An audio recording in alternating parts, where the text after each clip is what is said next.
A few days ago I was watching videos from the Tyra Banks show. At some point she did a show called Is Gay the New Black? You get the idea, it was just a discussion about gay rights and how gays are treated in society. And yes, it was on the Tyra Banks show. Give me a break, it was an interesting subject. Granted, it was approached from a rather vacuous angle, but it was interesting nonetheless. Needless to say, in the comments on this video I got into a very short debate with someone called Republican Cookie. In this very short debate I had with this person, they said so much shit that I did not feel that I could comfortably refute it in a 500-word limit. So I ended with this. I'm sorry, but there isn't enough space for me to refute everything you said. I could make a video response, but would you watch it? Republican Cookie did not respond. So I thought that was the end of it. But then I had a thought. It's been a while since I've made any videos on gay rights, and considering it's something that I'm rather passionate about, something that makes me angry as all hell, I really don't discuss it very frequently. And when I made those videos I had way less subscribers than I have now. Now I've got quite a few more subscribers. Not loads, but a fair amount. And I think that I should put the power and prestige that I have here on YouTube to good use by using it to refute the fallacious, disgusting,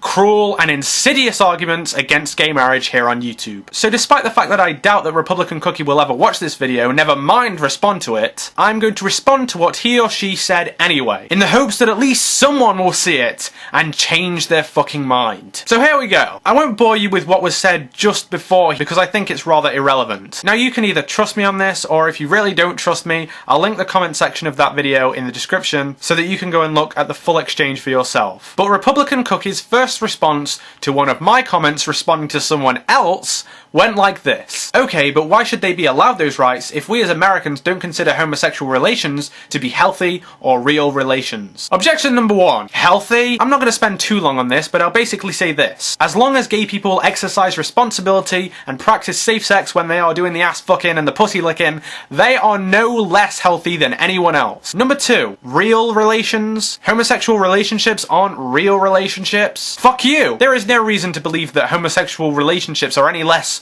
real than any other relationship. So again, fuck you. Furthermore, where the fuck do you get off thinking that you have the right to vote on whether other people have the right to enter a legal union with each other? Who the fuck cares what you think? It's ridiculous to even assert that we should be voting on gay rights anyway. In fact, if we go by the general rule that only those who are affected by something get to have a say in it, the only people who should be allowed to vote on gay rights are gay people. Now a lot of you reactionary retards will be thinking, well that's crazy. And you're right, it is crazy. You know why? Because we shouldn't even be fucking voting on this in the first place. Concepts like freedom of expression, freedom of association, freedom of speech, liberty in general, are not things that should be voted on. The very essence of liberty is protecting the rights of the minority from the will of the majority. You have no right to vote on what does not affect you. Moving on. I mean, if you look at homosexuality, it is unnatural. How? How is it unnatural? If by natural you mean something that occurs in nature, then homosexuality is very natural. And even if homosexuality isn't natural, why does something that has the quality of being unnatural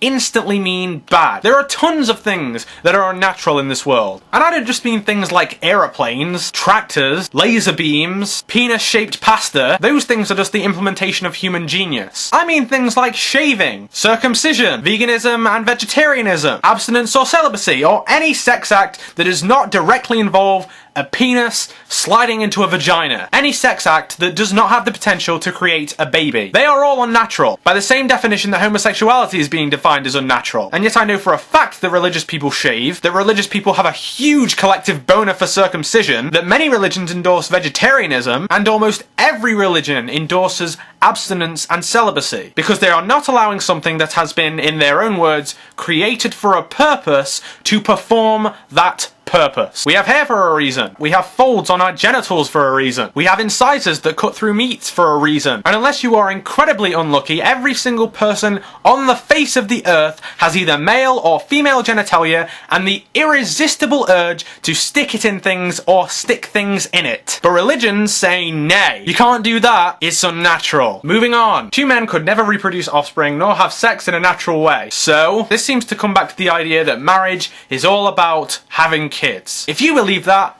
fine. But not everybody does. For a lot of people, marriage is simply a legal union to make things a shitload easier, and you have no right to object to that, because it is fuck all to do with you. Why is homosexuality any better than incest, bestiality, paedophilia, sadomasochism, or necrophilia? Well, as for bestiality, paedophilia, or necrophilia, what part of two consenting adults do you perpetually fail to comprehend? As for sadomasochism, what, you mean getting off on whipping people? What the fuck is wrong with that? If you're into it and it's all consenting, what the fuck? Where's the problem? As for incest, it's got nothing to do with two consenting adults. For instance, you may get a brother and a sister who are two consenting adults having sex. One could argue that that is wrong because if they have a child, it is much more likely to be born disabled or deformed. Homosexuality has nothing to do with any of those. It is two consenting adults having sex, or more importantly, being in love. Moving on once again to the argument against gay marriage that I abhor the most. First of all, gay marriage is not an equal right. It's a special right.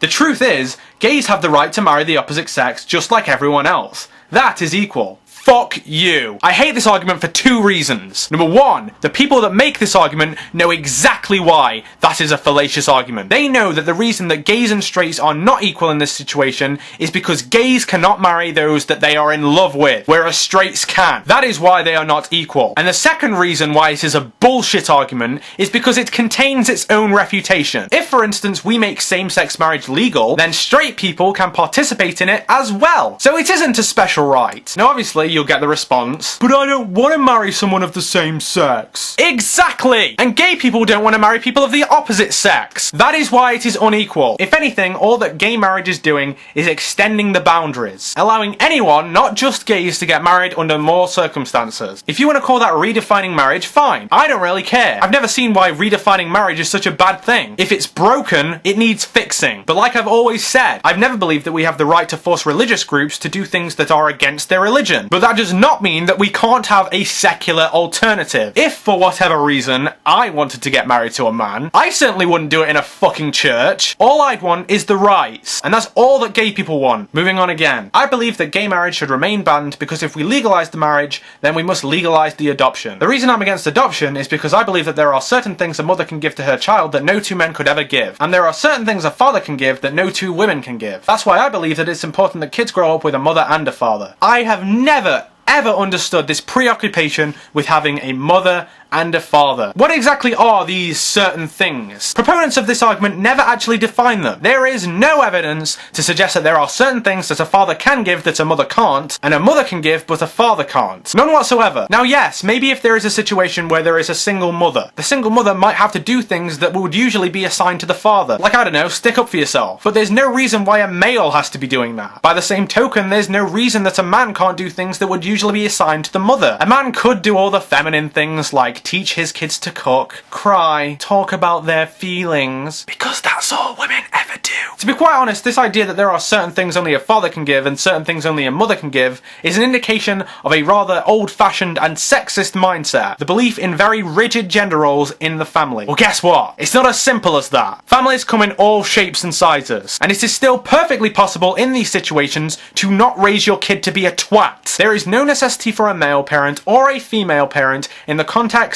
of raising your child to be a good person and a contributing member of society. And that is the bottom line. And besides, if we do legalise gay marriage, why not legalise incest marriage or polygamy? Where do we draw the line? It'll start with gay marriage, then people who want to marry several wives will say, hey, they can get the right to marry, why can't we? Then before you know it, everything will be legalised and marriage will have no value. I have already outlined reasons to be against incestuous marriage. As for polygamy, I'm not so sure. These people are consenting and adults, so should it really matter how many people there are in this union? But I do foresee problems in polygamous marriages. But either way, what the fuck has this got to do with gay marriage? You've got to consider this for what it is. Two consenting adults who are in love. And if that doesn't quite fit your personal definition of marriage, or if you think that two gay people getting married will devalue yours, then that's your fucking problem. Boo fucking who? Who gives a fuck what you think? It's nothing to do with you, and you have absolutely absolutely no say in what other people fucking well do. If you think that marriage only has value when it is between a man and a woman in a religious setting with the ultimate goal of having children,